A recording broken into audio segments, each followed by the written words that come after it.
அடுத்ததாக மூத்த பத்திரிகையாளர் துரை கருணா அவர்கள் நம்மோடு இணைப்பில் இருக்கிறார். சார் வணக்கம். திடீரென பாமக தலைவர் பதவியிலிருந்து அன்புமணியை நிறுவனர் ராமதாஸ் நீக்கி இருக்கிறார். இதற்கு காரணம் என்ன சார்?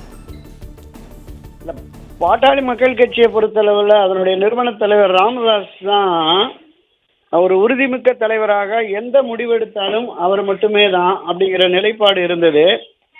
திரு அன்புமணியை தலைவராக்கிய பிறகு அந்த நிலைப்பாட்டில் ஒரு வேறுபாடு வந்தது. நம்ம 2024 நாடாளுமன்ற பொதுத் தேர்தலின் போது கூட்டணி யாரோடு என்பதில் அன்புமணி என்டிஏ அணியோடு இணைய வேண்டும் என்று பேச்சுவார்த்தை நடத்தினார். திரு ராமதாஸ் அவர்கள் அதிமுக அணியோடு இணைய வேண்டும் என்று பேச்சுவார்த்தை நடத்தினாங்க. இறுதியில் அன்புமணியின் முயற்சி வெற்றி பெற்றது. அதிலிருந்தே திரு அன்புமணி அவர்களுக்கும் ராமதாஸ் அவர்களுக்கும் இடையே ஒரு பனிப்போர் இருந்தது.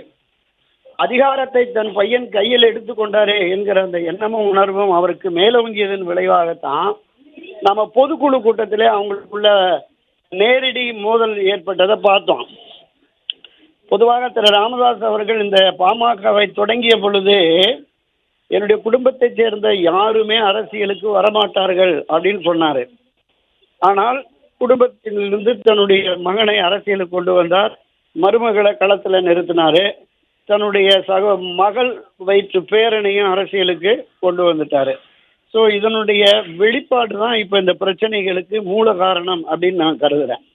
இப்போது திரு அன்புமணி அவர்களை தலைவராக நியமித்ததற்கு பிறகு ஒட்டுமொத்தமாக நிறுவன தலைவருடைய அந்த பவர் போயிடுச்சு அப்படிங்கிறத அவர் உணர்ந்து தான் மீண்டும் அந்த பவரை கையில் எடுக்கணும் அப்படிங்கிற மாதிரியான ஒரு நிலைப்பாட்டுக்கு வந்து இன்று இந்த முடிவை எடுத்திருக்கிறார்.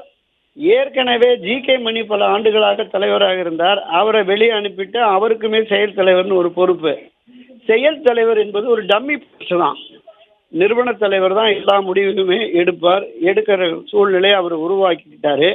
இது பாமகவில் ஒரு பின்னடைவை சரிவை ஏற்படுத்தும் அப்படிங்கிற மாதிரி தான் தெரியுது. திரு அன்புமணி இதற்கு எப்படி எதிர்வினையாற்ற போகிறார் அப்படிங்கிறத பொறுத்து தான் நம்ம இதில் என்ன நடக்க போகுதுங்கிறது நமக்கு தெரிய வரும். உதாரணமாக பாட்டாளி மக்கள் கட்சியை பொறுத்தளவில் அது ஒரு சமுதாயம் சார்ந்த இயக்கமாக தான் இருக்குது. பொதுவெளி வாக்காளர்களினுடைய ஆதரவு ஒரு சில ஏரியாக்களில் இருந்தாலும் கூட இப்போ இந்த சமுதாயத்தில் இருக்கிற இளையவர்கள் பெரும்பாலும் திரு அன்புமணி பின்னாடி தான் அணிவகுக்கிறாங்க. அவருமே தனி அலுவலகம் போட்டு செயல்படுகிறார்.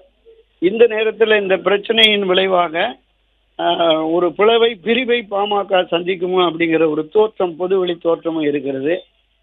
என்ன நடைபெறப் போகிறதுங்கிறது திரு அன்புமணியினுடைய எதிர்வினை. அவர் என்ன பேட்டி கொடுக்குறாரு, என்ன தன்னத்தை வெளிப்படுத்துகிறார், இது இப்படியே நீடிக்குமா அல்லது மீண்டும் மூத்த தலைவர்கள் பேசி ஒரு ஒருங்கிணைப்பை உருவாக்குவாங்கிறத நம்ம பொறுத்திருந்தான் பார்க்கணும் சகோதரி. சார், இப்போ பாமகவின் முகமாக இயங்கி வந்த அன்புமணியை தலைவர் பதவியிலிருந்து நீக்கியது பாமகவின் இமேஜுக்கு பாதிப்பை ஏற்படுத்துமா சார்? இல்லை, நிச்சயமாக. ஏன்னா திரு அன்புமணி அவர்கள் தலைமை பொறுப்பை ஏற்றதற்கு பிறகு இந்த கட்சியில புதிய பொறுப்புகளுக்கு வர விரும்புகிற ஏராளமான இளைஞர்கள் அன்புமணி பின்னால் தான் அணிவகுத்திருக்கிறாங்க. திரு ராமதாசனுடைய ஒரு பிடிவாதமான போக்கு, திரு ராமதாஸ் அவர்களுடைய ஒரு இறுக்கமான தன்மை என்பது கட்சியில் இருக்கிற பெரும்பாலோர் விரும்புறதில்லை. திரு அன்புமணி அவர்களுடைய அந்த அனுசரணையான அரவணைக்கும் போக்கு என்பதை விரும்புகிறார்கள். அந்த அடிப்படையில் பெரும்பாலான நிர்வாகிகள் அன்புமணியினுடைய நிலைப்பாட்டுக்கு ஆதரவு எடுப்பாங்க. அன்புமணி என்ன நிலைப்பாட்டை எடுக்க போகிறார் அப்படிங்கிறது தான் நமக்கு இப்போ கேள்வியாக இருக்கிறது. சார், உங்கள் கருத்துக்களை பகிர்ந்தமைக்கு நன்றி சார். பிளே ஸ்டோர் மற்றும் ஆப் ஸ்டோரில் இருந்து பாலிமர் செயலியை QR கோடு மூலம் பதிவிறக்கம் செய்யுங்கள். செய்திகளை உடனுக்குடன் பெறுங்கள்.